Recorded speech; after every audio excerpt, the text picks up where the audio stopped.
Chapter 24. From fisherman to prime minister. At Panxi stream, Wu Ji found Jiang Ziya still fishing under the willow tree. As his bamboo rod floated on the blue ripples, he amused himself by singing a song.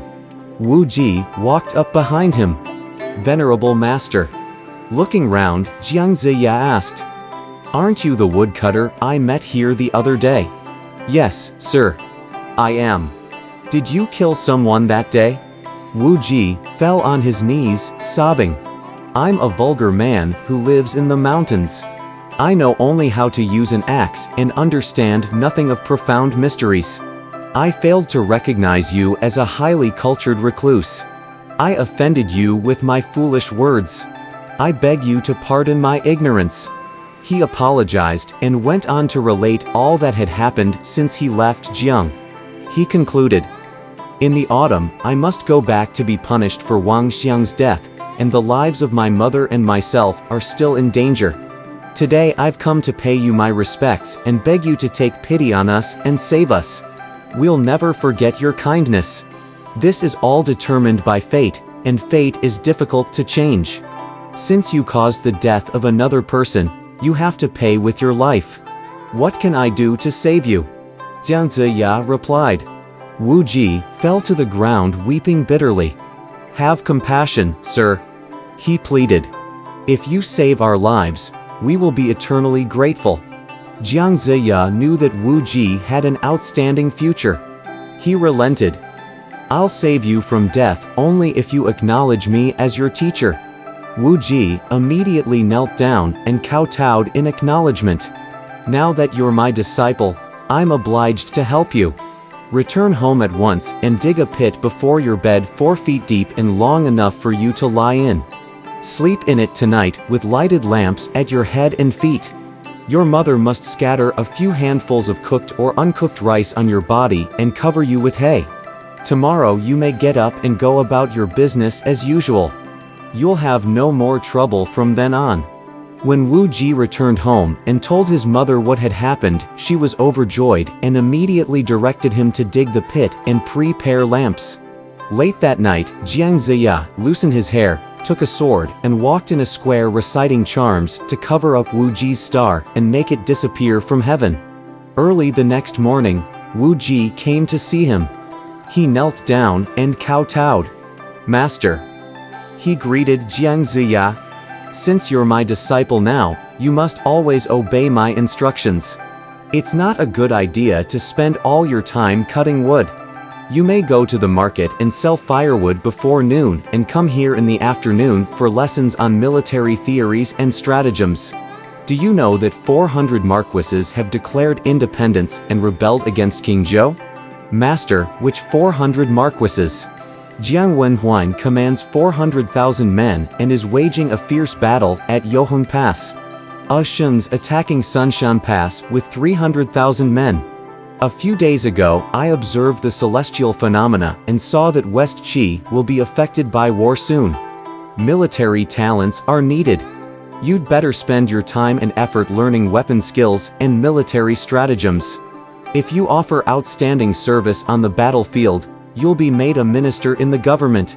An old proverb says, 'No one is born a general or prime minister. A man must make himself strong and able.' Another proverb says, 'Sell your civil and military talents to the king.' As your teacher, I must help you to have a good future." On his instructions, Wu Ji studied military techniques diligently day and night. One day, however, Sai Yishan recollected the Wu Ji affair and wondered why he failed to come back to jail. "Though Wu Ji killed Wang Xiang, I set him free temporarily with your approval, as he had an old mother unable to live alone at home." He spoke to Prince Wen. "I told him to return to jail when he had made the necessary arrangements for her. However, he hasn't come back to receive the penalty deserved. He must be a sly and deceitful fellow. Perhaps your highness should make a divination to determine what's happened to him." "Yes, you're right," Prince Wen answered. He picked up his gold coins and made a divination. He groaned as he shook his head. Wu Ji's neither sly nor deceitful. Out of fear of punishment, he committed suicide by throwing himself into a deep pool. According to the law, he ought not to be sentenced to death, as he didn't kill Wang on purpose, but he's lost his life nonetheless. It's a great pity. Sighing deeply, prince and minister withdrew from the court. Time passed swiftly, and soon spring came again. Flowers blossomed on the willows, and peach and plum trees exploded with color. The scenery's lovely. Everything's bursting with new life. It's hard not to feel cheerful and vigorous. Let's take a trip to the southern outskirts and enjoy a few days of nature. Prince Wen proposed to his ministers. San Yisheng came forward. Your Highness, you dreamed of a flying bear when you slept on the spiritual terrace.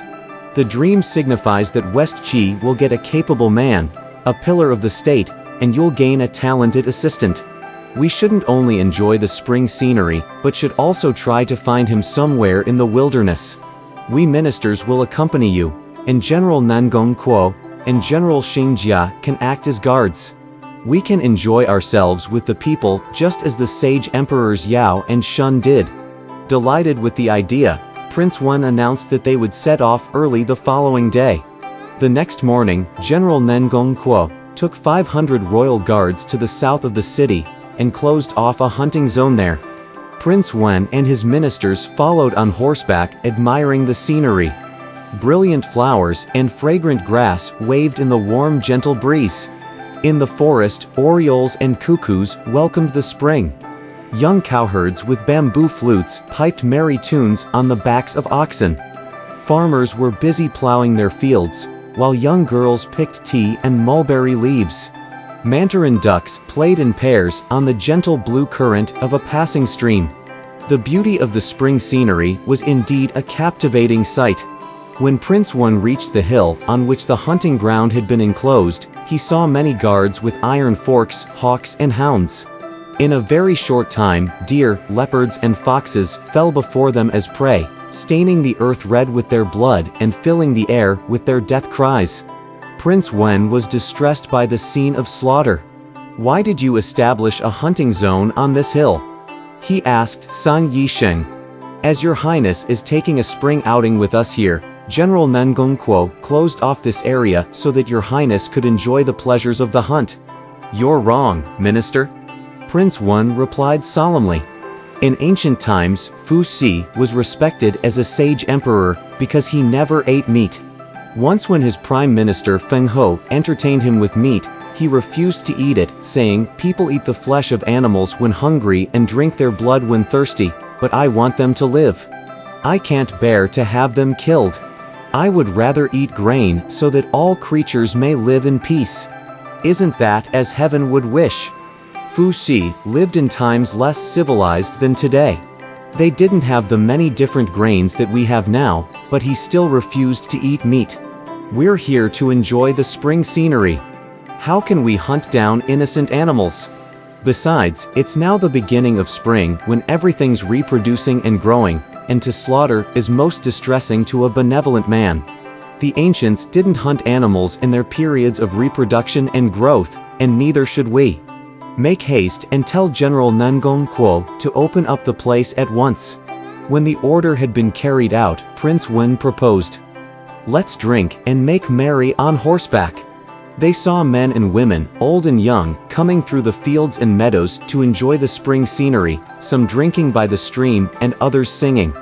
Both the prince and his ministers were glad to see their people living in contentment, as in the days of the sage Emperor Yao. Just then, they spotted a group of fishermen singing. Remember how King Tang felled the tyrant? Rose as he did in the town of Ji. It's the people's will, and heaven's, that he raised the banner and restored peace to the land. That was 600 years ago, and the glories are things of the past. Wine, women, and atrocities. The new tyrant wallows in evil. Happy terrace built in thick blood. Lust and pleasure trips all day, while his citizens suffer bitterly. A hermit among the blue waters. I wash my ears clean of anything to do with power and wealth.